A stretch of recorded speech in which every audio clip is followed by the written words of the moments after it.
You guys ready for another comedian? Wow, I think they're really ready. You better bring it. Give it up right now for Buddy Joe!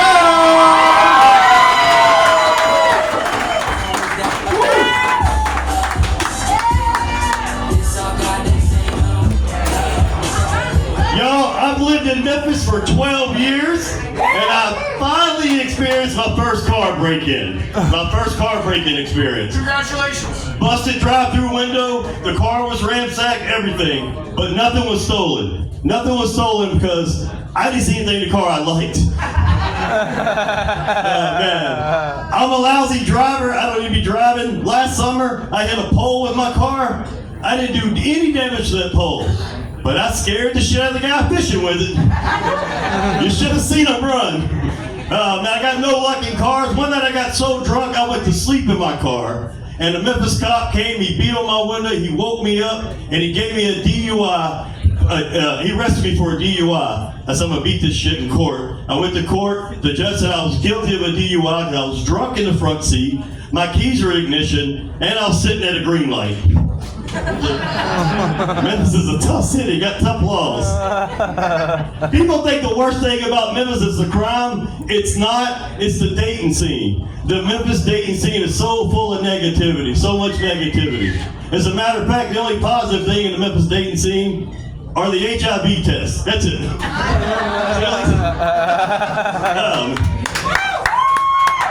I'm a bartender, and I encounter a lot of women, a lot of single women. They come to my bar, and I heard these women, they were talking about they picked up guys on the apps. They were talking about they used eHarmony, Match.com, you know. And I said, hey, what's a good app for somebody that looks like me? She's like, somebody that looks like you? I said, yeah, somebody that looks like me.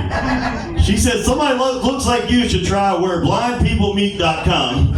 Yeah, what a bitch, huh? She wasn't as mean as my ex. The last relationship I was in for a long time, 3 years, 6 months too long. Went too long because right at the end, we just started saying anything crazy to each other. She even told me, she said, I prefer men over 6 feet. I said, well, I'm 5'9". She said, I know. My ex had at least 6 inches on you. And he was way taller. She even told me about a fantasy she wanted to have. She said, I got a fantasy that involves me, you, and my best friend, Teresa. I was like, yeah, what is it? She said, you're going to lie down on the bed. Teresa's going to sit on your face while I hold the pillow over it. Like, motherfucker,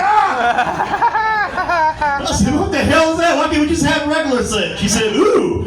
I said, ooh, what do you mean? She said, sex with you is like drinking Fireball. My night's going to end early. I'm going to get sick, and I always wake up the next morning and swear I'm never going to do that shit again.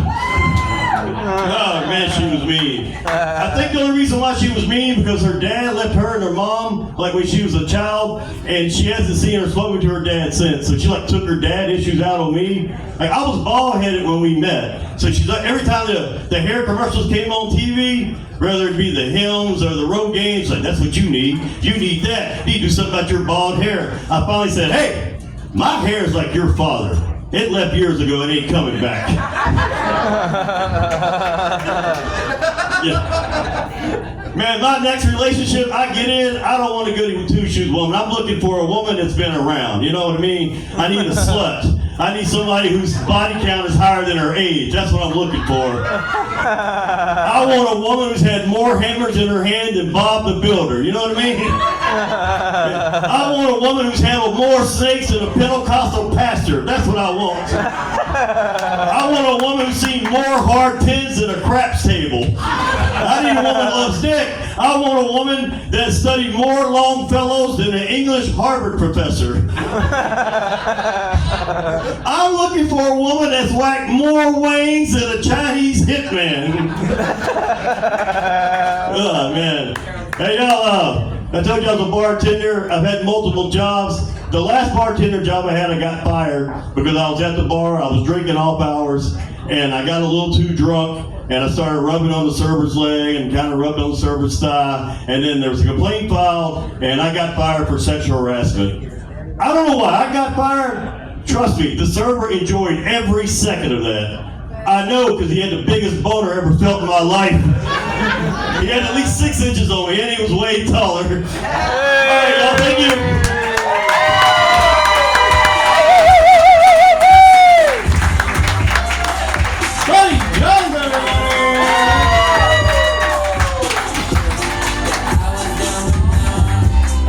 These your friends? I don't know. You don't know them? Okay. They just really like you. No. Okay. That's good. My follow-up question was going to be, do you like them because you're not sitting with them? I don't think they like me. No? Did you hear that? I was here first. They loved you. They loved you. Buddy Jones, everybody. All right. This is rare.